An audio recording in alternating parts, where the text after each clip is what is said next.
Run Rock Rhymes. Guys, welcome to Save the Date, a podcast the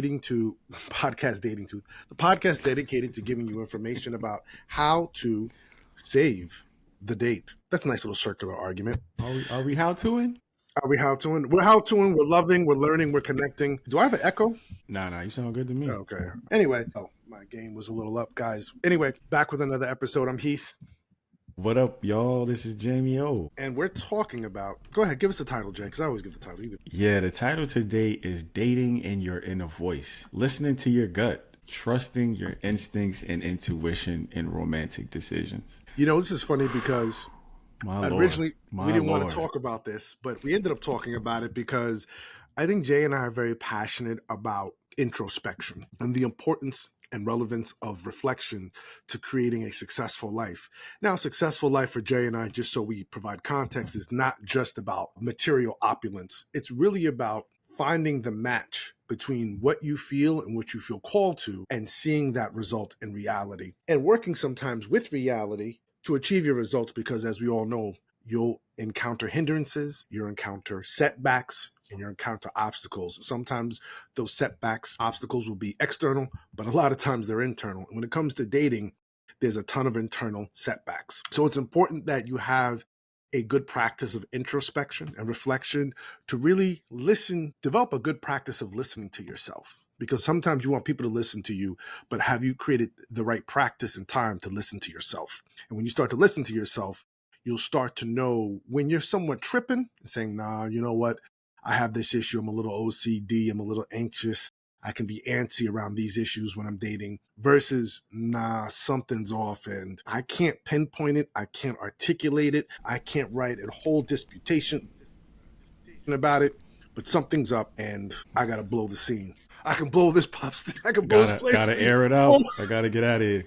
This is my stop. I can blow this place and be home in time for cornflakes. This is my stop. Let me off, sir. Yeah, exactly. Thank you. It's the trolley of BS, as Jamie and I always say. Bing, bing, let me off. Y'all can keep chatting. Y'all can keep letting the BS fly, but I'm getting off. So let's just talk about the beginning stages, what we just discussed, which is introspection. Before you trust your gut, how do you know you can trust your gut? And that is when you become more intimate with yourself, more intimate with listening to yourself, listening to your body. Now, many of us have been scorned by listening to our bodies because maybe we grew up in super religious households, abusive households. We've grown up in households where we're always told that the authority outside is more important than the authority inside. And yes, the authority outside sometimes makes sense, especially if you have not built up, again, use this word, your healthy practices of listening to yourself. But if you have developed a surefire way of listening to yourself, you end up listening and finding out what you're actually listening to is guiding you towards the right steps. It's working out for you. Now, many of us could have developed habits of listening to ourselves because we have an art, maybe music. You start to sing.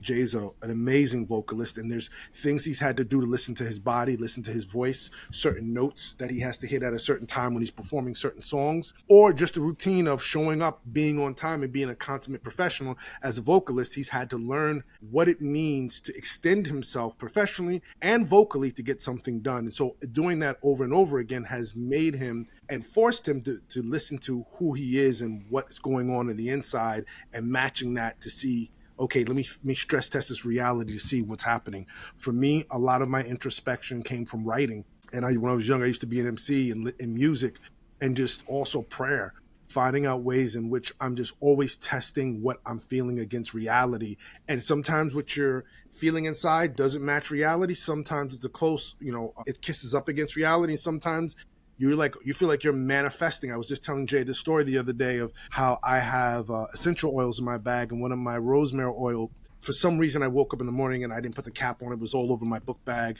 So I knew I was going to go back to the store and get it. And as I was getting ready to go to the store, I was going to go to one store. Something told me to go to another store.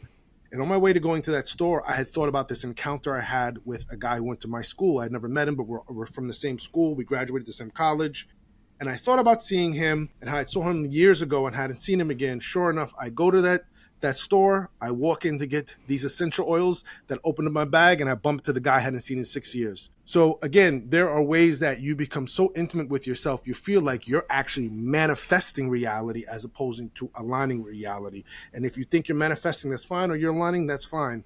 The important part is developing a process for listening to yourself. And the best vehicle is the vehicle that you feel comfortable with. Like you said, Jay's a vocalist. I'm into writing and prayer. I'm also into, therapy and healing. And a lot of the therapeutic models that have become popularized over the last 15 years as mental health has become destigmatized, and it's more part of our popular conversation and podcast sphere. That's my vehicle. For someone else, it could be something else. For you, it will be something else. The point is, if you want to start listening to your gut, especially when it comes to dating, when some of us have some bad experiences selecting people, or really setting up ourselves for reoccurring experiences that don't benefit us, that we dislike, you need to find a vehicle to listen to yourself so you can become more intimate with introspection and reflection, so that you can have a stronger connection with yourself. Jay, you want to jump in?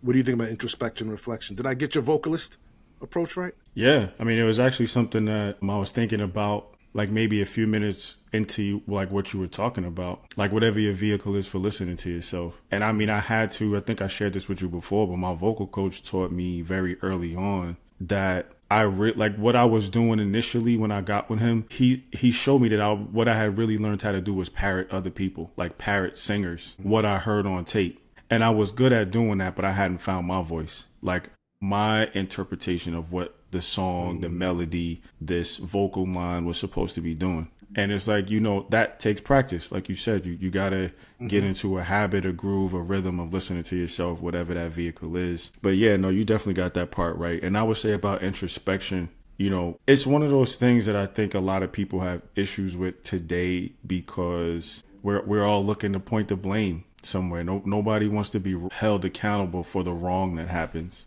We all want to be associated with the good or the positive thing. And it's like, sometimes you got to learn from your mistakes, but you can't learn from them if you don't accept them, if you don't take accountability, if you don't say, hey, listen, I actually showed up wrong, or I actually selected wrong, or I actually made the wrong decision. If you never do that, you'll never learn. So that introspection was a really great place to start. But listening to your gut and dating, though, I feel like it's so difficult, because a lot of times we are blinded by the things, like our superficial likings and musings and things that we enjoy about people. You know what I mean? It's like sometimes it's like our gut, big chest, sometimes our gut is going against that. It's telling us like, hey, BBD told you never trust a big butt and a smile, but you're out here trusting them.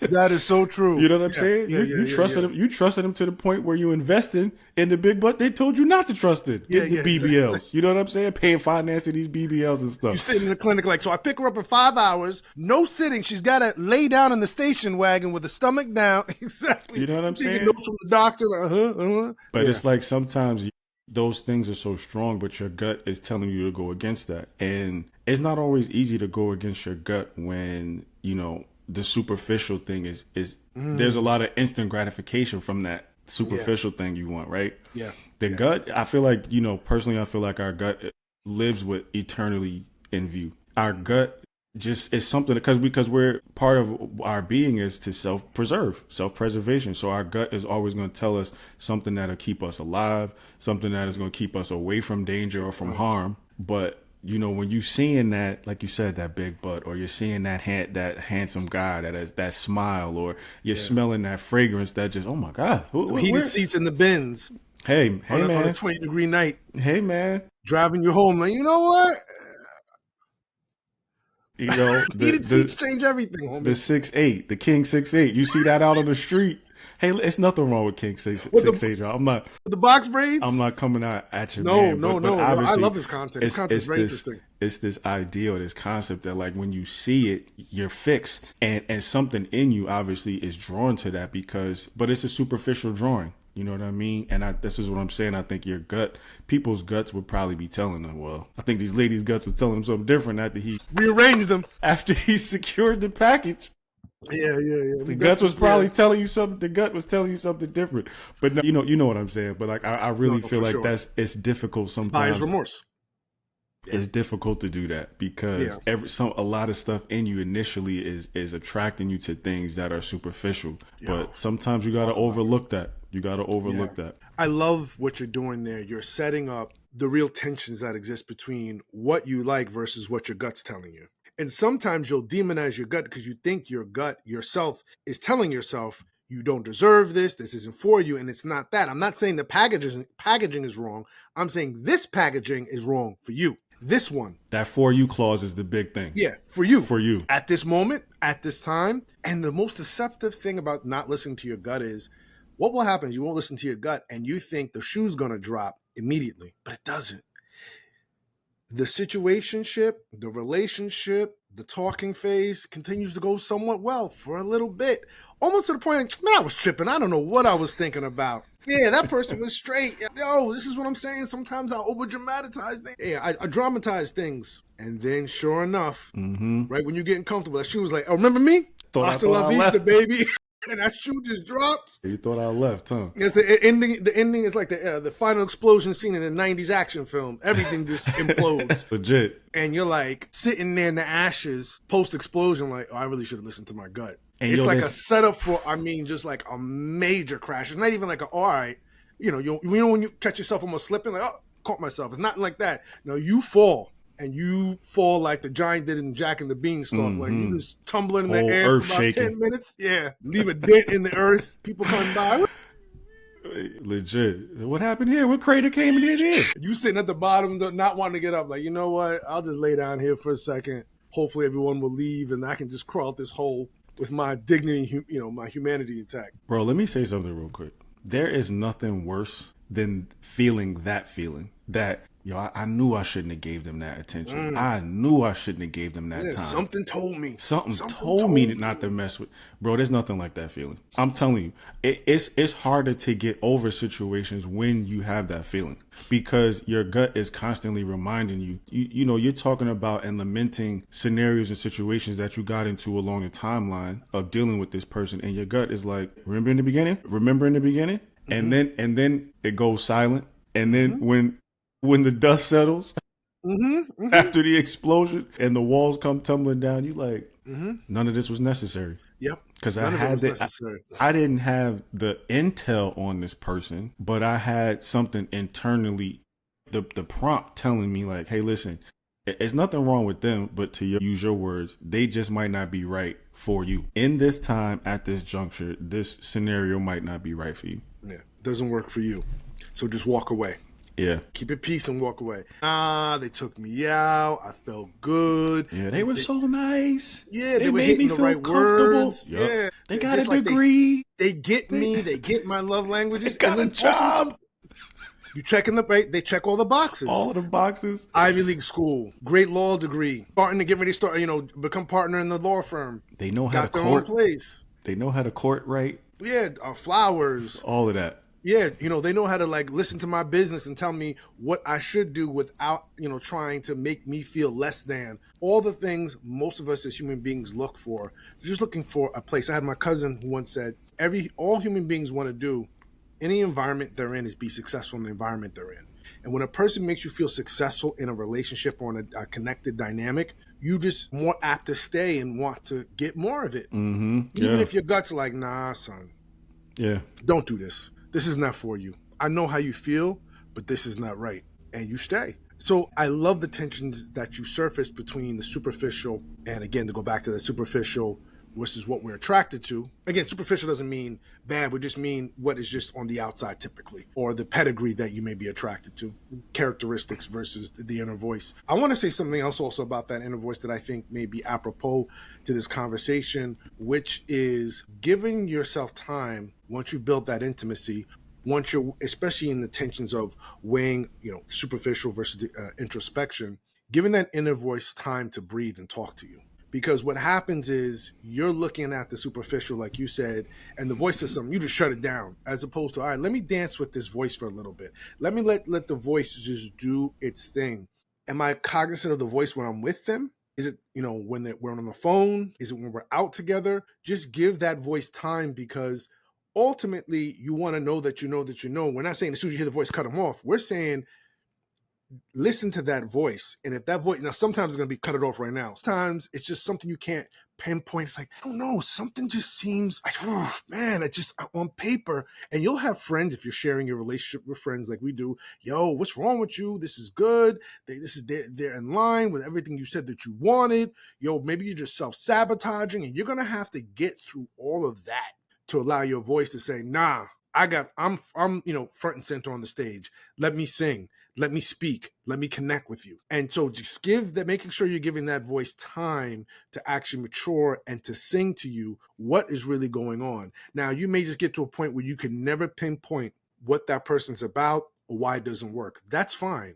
You don't need, as you just said, intel. You don't need those hard data points. Your data point is your voice says, every time I talk to, I feel good, but something telling me something's off. And what I have a problem with in modern internet culture is we are always looking for the smoking gun. When we deal with dramas, even controversies, we're always looking for like the Hulk Hogan tape where we finally caught you in bed with your best friend's wife using the N-word, as opposed to, well, how has that person been moving for the last 20 or 25 years? Now, Hogan is an extreme example, but that's true for most people. We're always looking for the smoking gun so that we can nail someone's behind to the wall. But oftentimes, people are living context clues along the way to let you know what they're really all about. And if you're paying attention, you'll know how to navigate with them. So the point I am making is, when it comes to your voice, you don't need that smoking gun. You don't need to say, you got a wife and kids. Aha! You've been hiding, debt from me. You really live with your mama and your best friend. You were telling me you got an apartment, all the whatever it is. You don't need to get to that point. You just need to say, I've listened. I've given my voice time to sing and speak to me. Yo, man, it's been real. Take care. And that's all you need. That's all you need. You don't need your friends telling you you're messing up and you're self-destruction, headed for self-destruction. Can I put a little 1A under that? Mm-hmm. Yeah, please let that outline. Yeah, because this is the one that I feel like is speaking to me, but I hope it ministers to other people. Sometimes that inner voice should be telling you you're the problem. Oh, come on now. If we keep it in a buck. Because I've definitely had times when my inner voice was like, man, leave that girl alone. You ain't no good for her. Man, leave that girl alone. You don't got no good intentions by that. Leave that woman in her peace alone. It doesn't matter that she likes you. It doesn't matter that she thinks you're attractive. It doesn't matter that she's saying she want to give all of these things to you. Do the right thing and leave her alone. Wow. So let that 1A marinate. Sometimes your inner voice should be telling you that you're the problem, which sometimes I feel like that may be the disconnect with the inner voice, because what you and I are talking about, it's a voice that for the most part, a lot of times is going to go against what your immediate desire or urge is. It's to create more of a holistic conversation inside. Your body's telling you, I want to smash, or I want to go and do this, or I want to go and do that. Sometimes you need your inner voice to be like we said, maybe not right now. Maybe this is not for you right now. And in dating, I think timing has to always be a part of, our calculations. Just because we're get to an age of childbearing and, our bodies are telling us we're mature enough to do X, Y, and Z. Sometimes you need people to sit you down, have conversations so you can see that you're not really ready for all of the things that your body may be telling you you're ready for. To me, I feel like your inner voice are like those people telling you like, yo, I know you think so, but you're not really ready. And I think a part of that conversation is sometimes you're the problem. Like I said, the prompt that I got with some people was like, bruh, that girl, she's so sweet. She's so loving. She's so okay. She just wants to love on somebody. And you don't got no intentions on returning that. Leave that girl alone.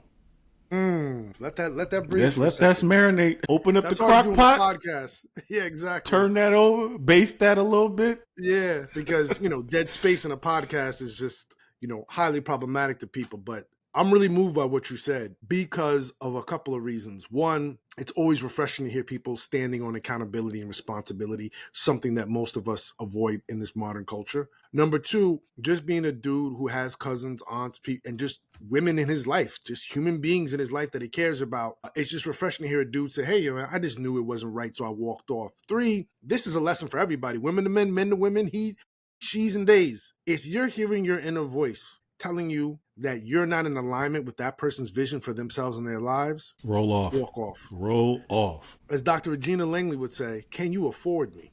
And it ain't about money or just about money. It's really about, can you really make the time to build with somebody intimately and lovingly in a way that's about lifting them up and elevating them just like you want to be lifted up and elevated. And when that inner voice is telling you no, that you're not going to do that, roll off. Even if you can have the sex, roll off. Even if you can get the free meals, roll off.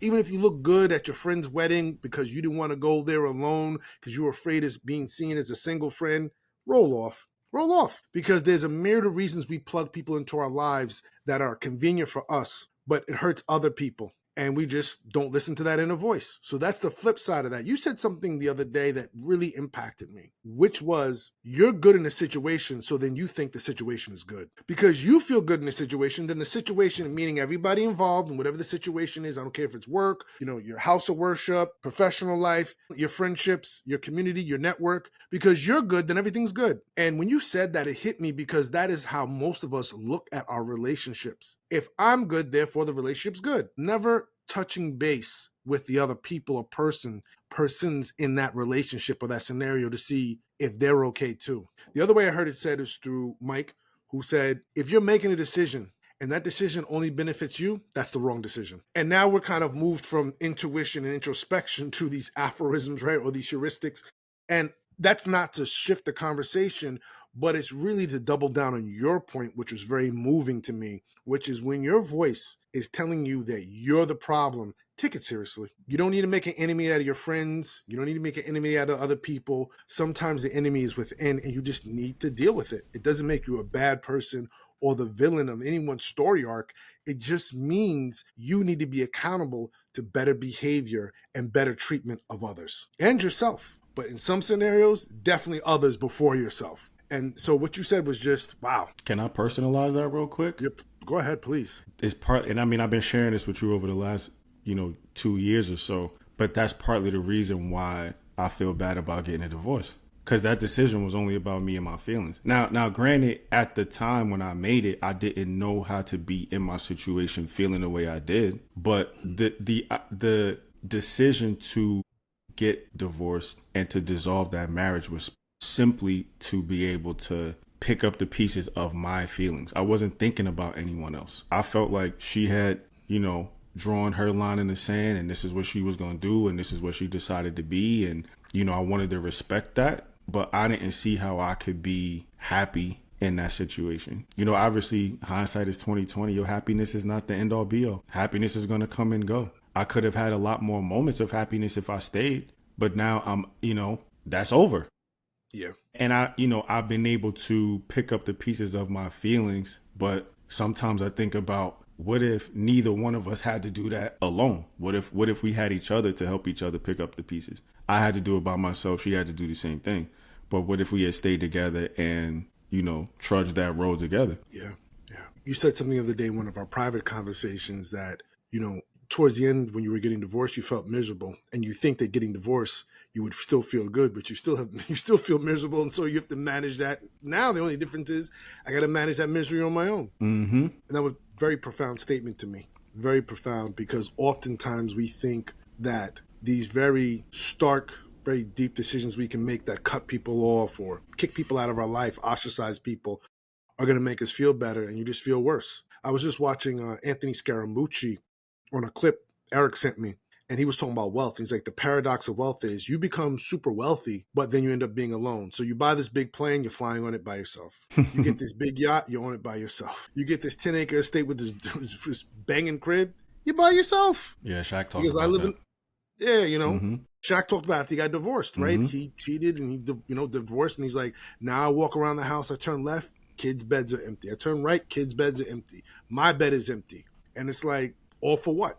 All for what? Yeah. And this is also another piece of introspection and reflection when we talk about listening to our gut and dating is sometimes your gut's going to tell you to apologize, to be humble, that you're the wrong person, and to go back to that person and say, hey, I was out of pocket. I was out of line. I didn't listen to you. Please forgive me. Can we restore this? And that's going to be the final piece, I think, of taking you from dating to relationship, because ultimately what you're showing that person is that their feelings matter. More importantly, that they matter. They matter. And when you make people feel reassured, restored, healed, loved, connected, you're increasing the probability that what we're doing here as far as dating is going to become more serious and more intentional and potentially lead to commitment.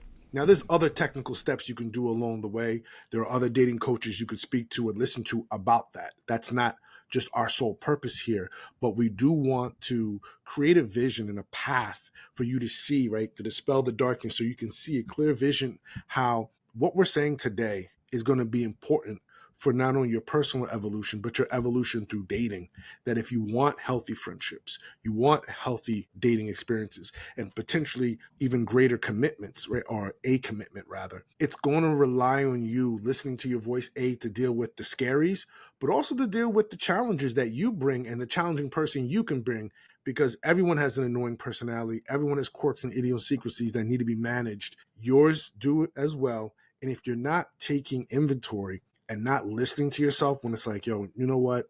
That's a problem. Then you're going to find yourself oftentimes alone. And I'll take it another step. If your inner voice never challenges you or calls out your BS, go back to step one we said that's here a problem. and get more intimate. Start listening more. Yeah. And if you need help, bring in people who are close to you, who can speak to you in love, as the young kids say, respectfully speak to you in love. No shade, but and tell you about yourself. And start with listening in those circles and training your voice, right, your voice or your introspection, your reflection to be responsive to these calls, to these challenges, to these critiques, so that you can start critiquing yourself. I like because that. we all had to learn how to walk. We all had to learn how to talk, right? It's built into our DNA, most would argue, into our brain infrastructure. But we all had to learn how to do it. So you have to learn sometimes how to critique yourself. And if your voice is never critiquing you, and I'm not talking about abuse, I'm saying critique, there's a problem. And you need to learn how to manage that voice and strengthen that part of your introspective voice. Mic drop.